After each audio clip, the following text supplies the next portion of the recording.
Почнаали внатре партиските пребројувања, но и калкулациите за евентуална промена на дел од кадрите во реконструкцијата на владата која најави премиерот, а би требало да се случи во јуни.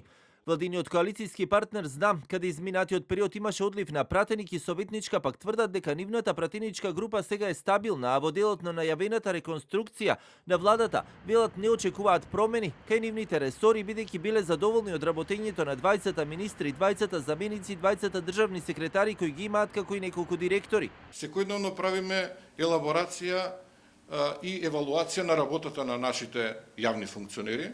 Ние во владата имаме 20 министри, 20 заменици министри, 20 државни секретари и повеќе директори. Се прави евалуација на сите, на работата на сите членови, вклучително имавме минатата недела и координативен состанок со сите функционери, каде што се задолжени да дадат извештај за својата работа.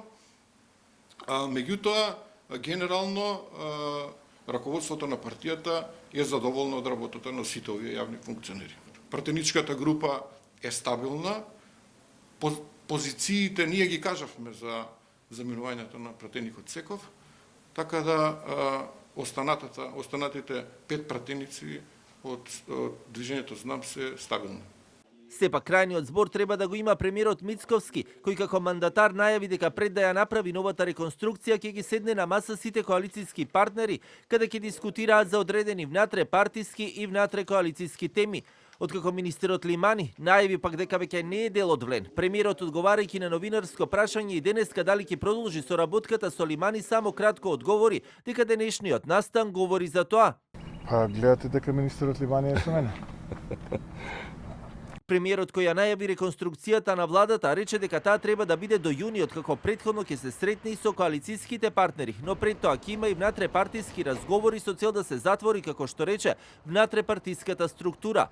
Во јавноста се шпекулираше и за влез на евентуално нови политички партии по поделбата на алијанса на повеќе крила, но никој конкретно тоа не го потврди, иако дел од лидерите на ВЛЕН тврдеа дека имало некакви разговори. Последните промени во владата се случија на крајот на декември 2025 година, кога Беким Сали и Мухамед Хоџа станаа дел од владиниот тим, едниот како прв вице-премиер и министер за европски прашања, а другиот како министер за животна средина. Тие ги пополнија двете функции што пред локалните избори ги вршеше еден од лидерите на коалицијата Вреди, Изет Меджити.